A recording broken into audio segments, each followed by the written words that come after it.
उनके साथ किसी प्रकार का कोई रियायत बरतने की आवश्यकता भी नहीं है। कोई नंगी तलवार लेकर के जाएगा, इसकी अनुमति मत दीजिए। छुरा लेकर के जाएगा, इसकी अनुमति मत दीजिए। एयरगन लेके जाएगा, इसकी अनुमति मत दीजिए। अगला लगभग 1.5 महीने का समय हमारे लिए बहुत महत्वपूर्ण होगा। इसमें 9 या 10 को जो भी मुस्लिम धर्मगुरु घोषित करेंगे, उस दिन उनकी बकरीद का कार्यक्रम संपन्न होगा पूरे प्रदेश के अंदर। और 14 जुलाई से लेकर के लगभग श्रावण पूर्णिमा तक, यह पड़ेगा 12 अगस्त को रक्षाबंधन का पर्व भी पड़ेगा। प्रत्येक सोमवार के साथ साथ जिस दिन महाशिवरात्रि का आयोजन होगा, उस दिन सभी देवालयों में भी भीड़ भाड़ होगी। 31 जुलाई से लेकर 12 अगस्त तक अयोध्या का सावन मेला भी है। 2 अगस्त को नाग पंचमी का भी पर्व पड़ेगा और 31 जुलाई से 9 अगस्त के बीच में मुहर्रम भी है। देखिए, सभी आयोजन एक दूसरे के साथ जुड़े हुए हैं। मुहर्रम के दौरान तृतीय सोमवार 1 अगस्त को पड़ेगा, चतुर्थ सोमवार 8 अगस्त को पड़ेगा। रक्षाबंधन का आयोजन भी इस दौरान है और श्रावण पूर्णिमा 12 अगस्त को पड़ेगी। ये नागपंचमी, रक्षाबंधन और जो 2 सोमवार भी इस दौरान पड़ेंगे। इस दिशा से इसकी कार्य योजना बनाने के लिए जो हम लोगों ने धर्मगुरुओं के साथ संवाद बनाने की कार्रवाई को विभिन्न अवसरों पर अपनाया है, उसको हम पहले से ही तैयारी कर लें और बहुत सारे जनपदों ने इस पर अपना कार्य प्रारंभ भी किया है। और मुझे लगता है कि हमें इसको एक निरंतरता देनी चाहिए। संवाद बनाने में कोई भी किसी भी प्रकार की कोई समस्या नहीं होनी चाहिए। ये निचले स्तर पर कहीं पर थाना स्तर पर पीस कमेटी की मीटिंगों के माध्यम से और थानाध्यक्षों के और अन्य जो हमारे इंस्पेक्टर, सब इंस्पेक्टर हैं, इनके माध्यम से भी कुछ धर्मगुरुओं के साथ, पुजारियों के साथ या अन्य जो मौलवी हैं, उन सब के साथ हम लोगों को संवाद बनाने में कोई भी संकोच नहीं होना चाहिए। समाज के जो मानिंद हैं, अलग अलग तबके के, उन लोगों के साथ भी संवाद बनाने में हमें किसी भी प्रकार का कोई संकोच नहीं होना चाहिए। दूसरा, उससे ऊपर भी जो हमारा सर्किल है या ज्वाइंट मजिस्ट्रेट हैं, उनके माध्यम से भी, या जो उप जिलाधिकारीगण हैं, ये लोग भी संवाद बनाएं, अच्छा होगा।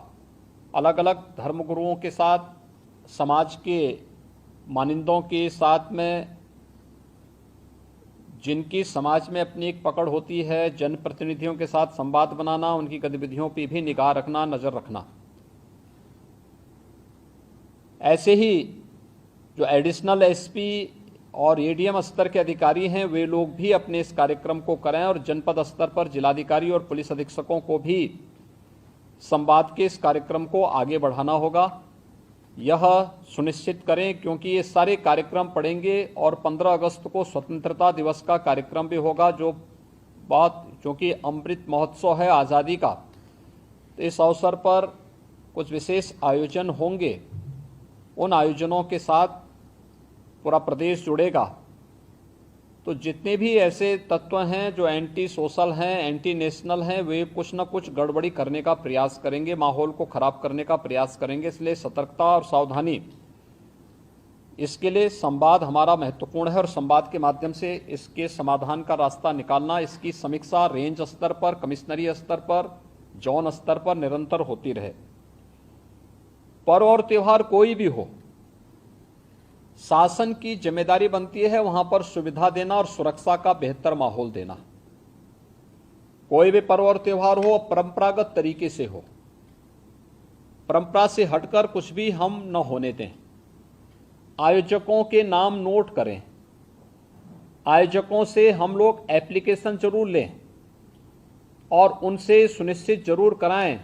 हमने गृह विभाग को भी मैंने एक परफॉर्मा उपलब्ध करवाया था कि उसे हर एक जनपद में उपलब्ध कराएं और उसी के माध्यम से अनुमति भी सुनिश्चित कराएं। शर्तें जोड़िए उसमें कि वह कहीं भी शांति को भंग करने वाली व्यवस्था, कोई भी ऐसा बयान नहीं देंगे, कोई भी ऐसा कार्य नहीं करेंगे जिससे शांति व्यवस्था भंग होती हो, या किसी जाति, मत, मजहब, वर्ग, संप्रदाय या किसी भी अन्य उसकी भावनाएं आहत होती हैं, कोई भी इस प्रकार की बयानबाजी न हो।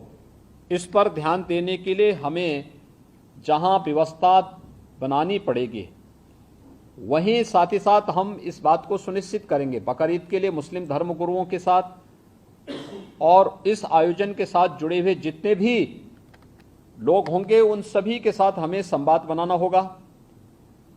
कावड़ यात्रा के लिए भी हमें कावड़ संघों के साथ, कावड़ संघ हैं बने हुए हर एक जगह, उनसे भी संवाद बनाना पड़ेगा। अगर हम उसी स्तर पर संवाद बनाएंगे तो बाद में जब ये भीड़ इकट्ठी होती है तो उस समय समस्या नहीं खड़ी होती है, तब ये कार्यक्रम एक रूटीन का हिस्सा बन जाता है, फिर उसमें कोई समस्या पैदा नहीं होती है। इसलिए उन सभी चीजों को हमें पहले से ही एक संवाद बनाकर करना होगा। मुहर्रम के अवसर पर भी मुहर्रम से जुड़े हुए जो अलग अलग ताजिया लेकर के जाते हैं उनके साथ पहले से संवाद होना चाहिए। कहीं भी कावड़ यात्रियों का और मुहर्रम के जुलूस आपस में टकराने की नौबत ना आने पाए, इसके लिए पहले से रूट तैयार कर लेना, पहले से सुनिश्चित करना कि किसी की भावनाएं आहत भी न हो और दोनों कार्यक्रम संपन्न हो जाएं, परंपरा का उल्लंघन भी कहीं न हो, इस बात को सुनिश्चित करेंगे और इस पर हम लोग पहले से ही ध्यान देंगे जिससे कहीं भी कोई बात न हो। दूसरा, नगर विकास के द्वारा और पंचायती राज विभाग के द्वारा स्वच्छता को, सैनिटाइजेशन को जहां प्राथमिकता के आधार पर आगे बढ़ाना होगा, वैसे भी संचारी रोग नियंत्रण का एक कार्यक्रम 1 जुलाई से चल रहा है। स्वच्छता, सैनिटाइजेशन उसका प्रमुख पार्ट है। इसको हम विशेष रूप से एक अभियान के रूप में लें। बकरीद के दिन कुर्बानी जहां होगी वह सार्वजनिक स्थल नहीं होगा, जो निर्धारित स्थल और पहले से चली आ रही वहीं पर होगा। हम सुनिश्चित करें कि यह स्थान कोई सड़क, कोई चौराहा या कोई ऐसा सार्वजनिक पार्क या कोई ऐसा स्थल न हो जहां को लेकर के अनावश्यक विवाद हो। और कुर्बानी के बाद जो भी वहां पर सॉलिड वेस्ट पड़ा हो उन सबको निस्तारण करने की भी व्यवस्था की जानी चाहिए, चाहे वह आयोजक करें, चाहे वह नगर निकाय या पंचायती राज विभाग से जुड़े हुए लोग करें। इस व्यवस्था को पहले से सुनिश्चित होना चाहिए कि कुर्बानी के तत्काल बाद उसकी सफाई की व्यवस्था भी हो जाए जिससे गंदगी न होने पाए। और वह जो सॉलिड वेस्ट आप डालेंगे वह एक ऐसी जगह रखना चाहिए जहां बस्ती से दूर हो, नहीं तो बहुत तेज बदबू करेगा। उसके बाद तमाम प्रकार की बीमारियां और अन्य संक्रामक बीमारियां वहां पर होने के खतरे होते हैं। इन चीजों को सुनिश्चित करेंगे। उसको पानी में बहाएंगे भी नहीं, ये भी सुनिश्चित करेंगे।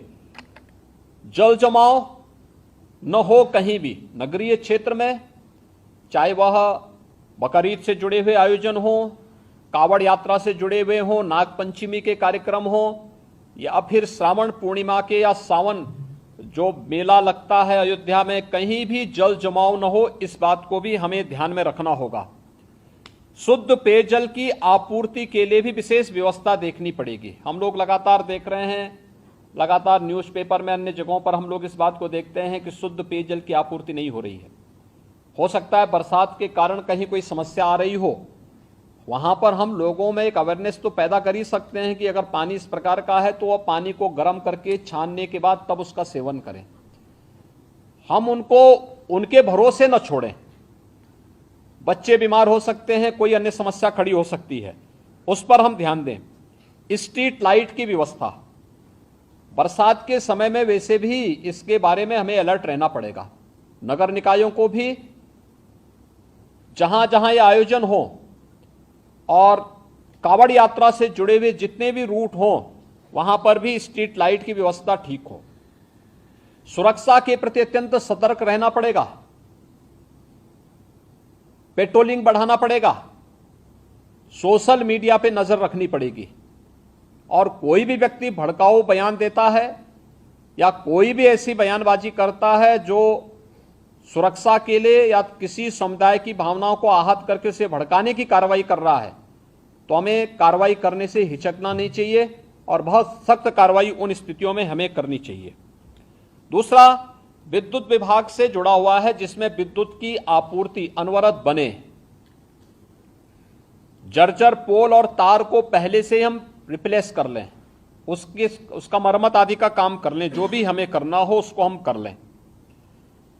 सड़कों की मरम्मत सुनिश्चित कर लें, ये ग्रामीण हो, शहरी क्षेत्र की सड़कें हो, जिन सभी संबंधित विभागों से हो, जिलाधिकारी और मंडलायुक्तगण इन सब की समीक्षा जनपद स्तर पर सुनिश्चित कर लें कि कहीं भी और जवाबदेही के साथ करवाएं, जल जमाव न हो, गंदगी न हो, सड़कों में गड्ढे न हो, इन बातों को हम सुनिश्चित करें। मीट मछली कावड़ यात्रा की रूट पर न हो, अच्छा होगा। अनावश्यक उसके कारण उत्तेजना पैदा हो सकती है या उस रूट पर कोई ऐसा कार्य न होने पाए, क्योंकि कभी कभी लोग शरारतन कर देते हैं कि उस रूट पर ही किसी प्रतिबंधित पशु को मार करके फेंक देते हैं जिससे वे लोग उत्तेजित हो सकें, क्योंकि जो शरारती तत्व हैं वो हर प्रकार का संभव प्रयास करेंगे। हमें उसके प्रति सतर्कता बरतनी चाहिए। ऐसे ही वह जो कार्यक्रम जो भी हो परंपरागत तरीके से हो, कुर्बानी प्रतिबंधित स्थलों पर न हो, या कावड़ यात्रा भी परंपरागत रूट से ही जाए, परंपरागत रूट से हटकर जाने की परमिशन हम कतई न दें और पहले से हम उन सबके साथ संवाद बना लें कि जबरदस्ती जो रूट नहीं है उस रूट पर जाने का कोई भी प्रयास न करें। इन बातों को हम सुनिश्चित करेंगे हर जनपद में, और जहां पर इन सभी कार्यक्रमों के लिए हो विशेष कंट्रोल रूम की स्थापना करके निश्चित उसकी वहां पर नियमित समीक्षा भी की जानी चाहिए। पीस कमेटी की बैठक के बारे में मैंने पहले कहा, यातायात प्रबंधन के बारे में भी जहां आवश्यक हो वहां पर हमें लोकल स्तर पर उसकी व्यवस्था सुनिश्चित करनी चाहिए। अंतर जनपदीय समन्वय के साथ ही अंतरराज्यीय समन्वय को भी हम प्राथमिकता दें। खासतौर पर पश्चिमी उत्तर प्रदेश में गाजियाबाद से हरिद्वार के बीच में जो कावड़ यात्रा चलेगी, इस कावड़ यात्रा के रूट में अगर आप देखेंगे तो दिल्ली से, पंजाब से, हरियाणा से, राजस्थान से और भी अन्य स्थलों से काफी बड़ी संख्या में कावड़ यात्री आते हैं। अच्छा होगा उन राज्यों के साथ हम पहले से संवाद बना लें, संवाद बना करके उनको राज्य सरकार के द्वारा क्या क्या नियम बनाए गए हैं उसके पालन के बारे में उनको बता दें। दूसरा, जो मैंने पहले भी कहा स्वास्थ्य विभाग में, कि जो लोग कोविड से इन्फेक्ट हुए थे सेकेंड वेव के दौरान, वह लोग बहुत लंबा पैदल चलने का प्रयास न करें, अनावश्यक रूप से उनके जीवन के साथ खिलवाड़ हो जाएगा। जा रहे हैं तो पानी की व्यवस्था सुनिश्चित करें, जगह जगह मेडिकल कैंप भी रहे और किसी भी प्रकार की कोई लापरवाही उन स्थलों पर न हो, इन बातों को हम ध्यान में रखेंगे। प्लास्टिक फ्री सभी आयोजन हो, किसी भी आयोजन में जब प्लास्टिक को हम लोग 19 में प्रतिबंधित कर चुके हैं और इधर भारत सरकार ने 1 जुलाई से प्लास्टिक पूरी तरह प्रतिबंधित किया है, तो हम लोग प्लास्टिक फ्री पूरी व्यवस्था को बनाने का प्रयास करें। स्वच्छता का विशेष ध्यान दें। कावड़ महिला और पुरुषों के लिए अलग अलग टॉयलेट हों, पर्याप्त मात्रा में जल की आपूर्ति वहां पर होती रहे, ये भी हम इसको देखें। और सतर्कता के लिए सेक्टर स्कीम अभी से हम लागू कर सकेंगे तो ये अच्छा होगा।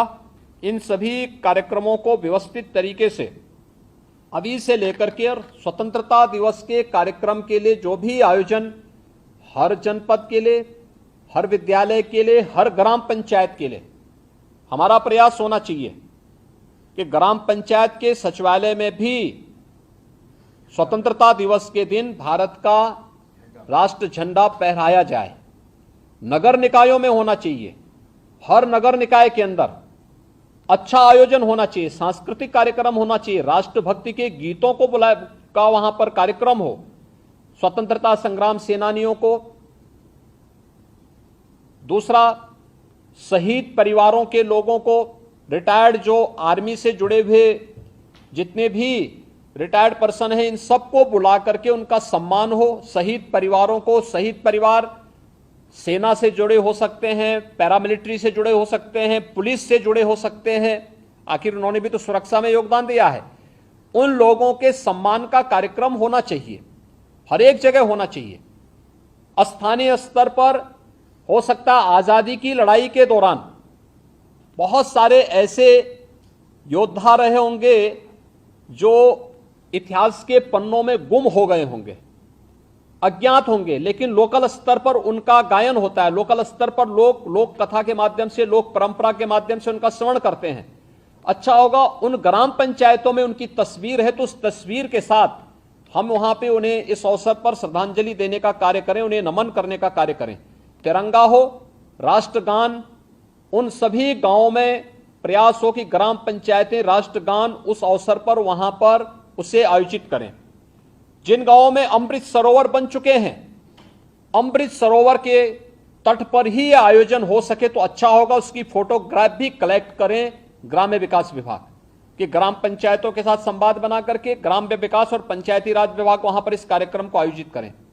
नगर विकास विभाग भी इस बात को सुनिश्चित करें कि अगर अमृत सरोवर बन चुके हो तो अमृत सरोवरों के तट पर भी कुछ कार्यक्रम लोकल पार्षद के नेतृत्व में इन आयोजनों को हम कर सकेंगे।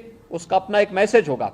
और समाज के हर तबके के मानिंदों को बुलाइए, जितने भी ऐसे सिविल सोसाइटी से जुड़े हुए नागरिक हैं उन लोगों को भी हमें इस आयोजन के साथ शामिल करना चाहिए और समाज के उन सभी लोगों को सम्मानित करना चाहिए जिनका योगदान राष्ट्रीय सुरक्षा के लिए या सुरक्षा बलों से लोग जुड़े हुए रहे हैं या कोई शहीद परिवार है, उन लोगों को हम लोगों को उस अवसर पर बुला करके सम्मानित करना चाहिए। इसकी एक विस्तृत कार्य योजना मुख्य सचिव के स्तर पर यहाँ पर राज्य स्तर से तैयार हो जाए और इसे भव्य रूप में आयोजित करने की व्यवस्था की जानी चाहिए।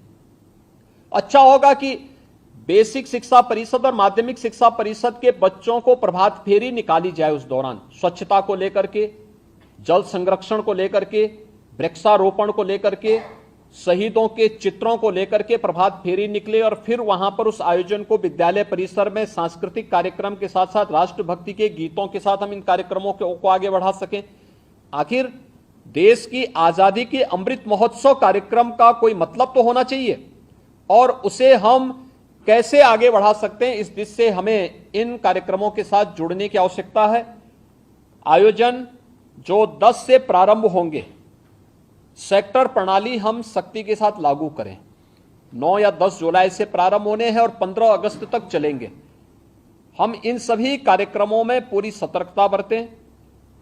इस दौरान हमारा प्रयास होना चाहिए कि सभी सीनियर अधिकारी एक एक गतिविधि की मॉनिटरिंग करें, पेट्रोलिंग को बढ़ाएं।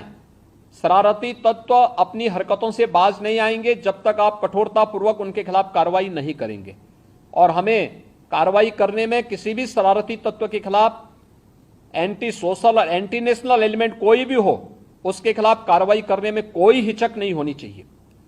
किसी शरीफ व्यक्ति को अनावश्यक रूप से कोई भी व्यक्ति प्रताड़ित न करने पाए, इन चीजों को भी हमें ध्यान में रखना होगा। लेकिन जो लोग सुरक्षा के लिए खतरा बने हुए हैं उनके साथ किसी प्रकार का कोई रियायत बरतने की आवश्यकता भी नहीं है और इसलिए सेक्टर प्रणाली तत्काल लागू करते हुए बकरीद के कार्यक्रम को सभी मुस्लिम धर्मगुरुओं के साथ संवाद बना करके बेहतरीन तरीके से, शानदार तरीके से स्वच्छता के मानकों का ध्यान रखते हुए जो पहले से ही व्यवस्था बनाई गई है कि किसी सार्वजनिक स्थल पर कोई भी ऐसे कार्यक्रम हम नहीं होने देंगे जो अनावश्यक ट्रैफिक को जाम करता हो। जो परंपरागत रूप से कार्यक्रम चलते रहे हैं उन सब उन्हें छोड़ करके, खासतौर पर जैसे कावड़ यात्रा निकलेगी या मुहर्रम के जुलूस निकलेंगे, अगर वे परंपरागत रूप हैं, हमारा प्रयास होना चाहिए कावड़ यात्रा हो या फिर मुहर्रम के जुलूस, अस्त्र शस्त्र कोई लेकर नहीं जाएगा। पहले से हम सुनिश्चित करेंगे, हम संवाद बनाएं। त्रिशूल लेकर के भी कावड़ यात्रा में कोई जाता है तो पहले से उसको जानकारी देनी होगी, उस व्यवस्था के साथ बताइएगा। लेकिन कोई नंगी तलवार लेकर के जाएगा इसकी अनुमति मत दीजिए। छुरा लेकर के जाएगा, इसकी अनुमति मत दीजिए। एयर गन लेके जाएगा, इसकी अनुमति मत दीजिए। अनावश्यक रूप से भावनाएं आहत न होने वाली कोई भी ऐसी हरकत प्रशासन के स्तर पर भी न हो, और कावड़ संघ हो या मोहर्रम के जुलूस हो, अस्त्र शस्त्र का प्रदर्शन न हो, यह भी हम सुनिश्चित करेंगे, जिससे स्थानीय स्तर पर किसी भी प्रकार की कोई कानून व्यवस्था के साथ खिलवाड़ करने की स्थिति ना आने पाए। हर एक जुलूस जो भी निकले उसकी निगरानी होनी चाहिए, ड्रोन के माध्यम से, सीसीटीवी कैमरे के माध्यम से, वीडियोग्राफी के माध्यम से हमें करने में कोई संकोच नहीं करना चाहिए। कावड़ यात्रा की जो निगरानी हेलीकॉप्टर के माध्यम से होती है वह पूर्व की भांति उसी प्रकार से इस वर्ष भी होगी। हमें उसकी समीक्षा भी करनी चाहिए, और जब भी उसकी आवश्यकता पड़ती है तो उसके अनुसार हम शासन से उसकी परमिशन लेकर के, शासन से उसकी व्यवस्था लेकर के वह भी सुनिश्चित करेंगे। डीजे एक निश्चित वॉल्यूम में ही बजना चाहिए, और संवाद बना करके हम इस बात को सुनिश्चित करेंगे। हम प्रतिबंधित नहीं करेंगे, लेकिन उसको संवाद बना करके एक निश्चित वॉल्यूम में बजाने की परमिशन देंगे, और उसमें केवल अगर कावड़ यात्री हैं तो कावड़ यात्री इस बात को सुनिश्चित करेंगे कि वे उसमें केवल भगवान शिव से जुड़े हुए भजन ही बजाएंगे। कोई ऐसा फिल्मी गाना नहीं बजाएंगे जिसके कारण अनावश्यक रूप से माहौल खराब होता हो और धार्मिक भावनाएं एक सामान्य भक्त की आहत होती हो। यह भी हमें कावड़ यात्रियों से पहले से ही संवाद बना करके उनसे आग्रह करना चाहिए। ऐसे ही मोहर्रम के जुलूस में भी वे लोग डीजे बजाएंगे, हम सुनिश्चित करें उसकी वॉल्यूम को कंट्रोल करें। अनावश्यक रूप से ढोल और ताशा बजा करके शोरगुल उतना न बचाएं जो कान फोड़ू हो जाए, और कान फोड़ू व्यवस्था को हमें रोकना पड़ेगा, हर हाल में रोकना पड़ेगा। अस्त्र शस्त्र का अनावश्यक प्रदर्शन नहीं करेगा कोई, और हर एक जितने भी ऐसे लोग होंगे जो जुलूस का नेतृत्व करेंगे उनसे लिखित एफिडेविट भी आप लोग ले लेंगे स्थानीय स्तर पर पहले से व्यवस्था बना करके। तो पर्व और त्योहार में कोई खलल डालने का प्रयास नहीं करेगा, उसके नाम पर शांति भंग करने का दुस्साहस भी कोई नहीं करेगा। आज की ये वीडियो कॉन्फ्रेंसिंग इसीलिए महत्वपूर्ण थी, और मैं चाहूंगा कि शासन स्तर पर यहां पर सभी संबंधित विभाग इस बात को सुनिश्चित कर लेंगे कि जो व्यवस्था उनके जिम्मे है वे अपने अपने विभागों की भी समीक्षा कर लें, कोऑर्डिनेशन के माध्यम से प्रभावी ढंग से इसको लागू करने की तैयारी भी करेंगे, और कहीं भी कानून व्यवस्था की कोई समस्या न होने पाए, पर्व और त्योहारों को शांतिपूर्ण और सौहार्दपूर्ण तरीके से हम संपन्न कर सकें, यह हर स्तर पर हमारी पूरी तैयारी होनी चाहिए। यही मुझे इस अवसर पर आप सबको कहना था। बहुत बहुत धन्यवाद जी। अगला लगभग 1.5 महीने का समय हमारे लिए बहुत महत्वपूर्ण होगा। इसमें 9 या 10 को जो भी मुस्लिम धर्मगुरु घोषित करेंगे उस दिन उनकी बकरीद का कार्यक्रम संपन्न होगा पूरे प्रदेश के अंदर, और 14 जुलाई से लेकर के